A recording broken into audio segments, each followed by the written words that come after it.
Be brave. That's what one woman recently said to me about a professional transition. Greetings, my name is Erika Larson. I was formerly the Director of Advocacy, Financing, and Sustainability at the UCSF Malaria Elimination Initiative. I say formally because early on in the WomenLift leadership program, I decided to leave my job. It was an intentional and thoughtful decision, and like for many of you who've ever taken time away from the working world, my decision was filled with mixed emotion. On the one hand, I loved my work, the all-female leadership team I was a part of, and a workplace that valued both ambition and collaboration. On the other hand, I was burned out, yearned for a steeper learning curve, and I was integrating my new identity as a mother after having my firstborn. I knew that time away from a job was not only what I wanted, but also what I needed. I needed the time to reflect and take stock. Often when I come to these inflection points in my life, I reach out to my community for wisdom.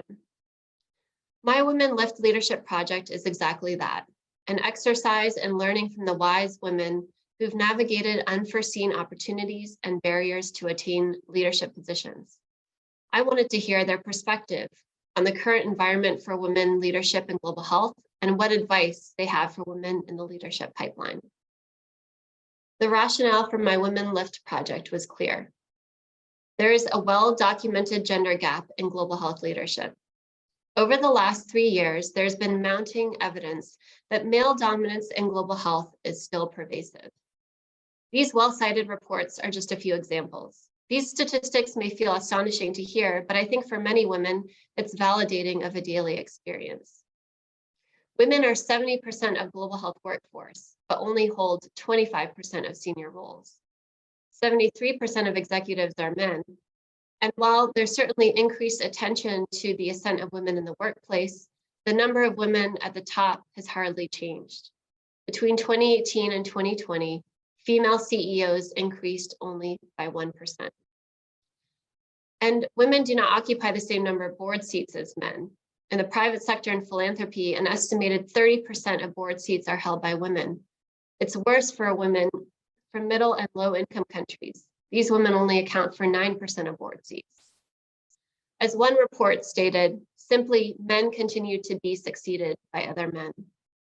These reports offer evidence that the gender imbalance in global health is alive and well. In addition to the mounting evidence on lagging gender parity, I was also curious if the increasing awareness and discussion about the distribution of power and decision-making was affecting women leadership. I began to ask myself, what are the women who are serving in global health leadership positions observing and experiencing?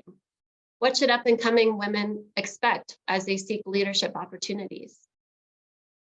I set out to find some answers. For my leadership project, I'm interviewing 10 to 15 executive level women who work for an organization with global reach. When the interviews are complete, I plan to share the themes with other WomenLift fellows.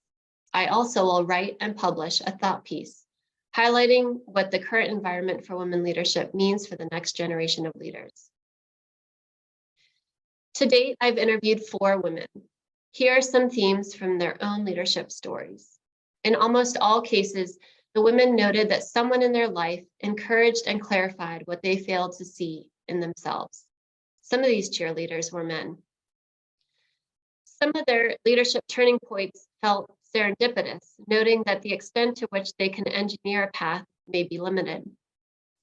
And some women noted that in instances where they were slighted, it was unclear which of their identities was problematic, highlighting the intersectionality of their experience. The women that I've interviewed serve as mentors, hiring managers, and supervisors. In these roles, they've observed some trends. It's been difficult to get mid-career women to assume leadership roles because of family responsibilities. One woman also noted that it felt like women are still holding themselves back, perhaps because they feel like they need to, quote, tick every box. One interviewee noted that there seems to be more boundary drawing on travel and working hours. She noted this may inhibit career growth and promotion by those who view this as unwilling to make sacrifices. This may be a generational trend as well. And finally, there's immense pressure on organizations to change. But as a result, The slights a woman may experience are subtle, harder to identify, and easier to internalize. During the WomenLift program, we did a lot of reflection and assessments about our traits. I learned I'm a bridge builder.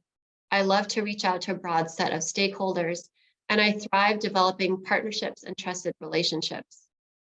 I'm doing both in this leadership project, and I hope it will benefit the amazing women who've been alongside me in this leadership program. Thank you.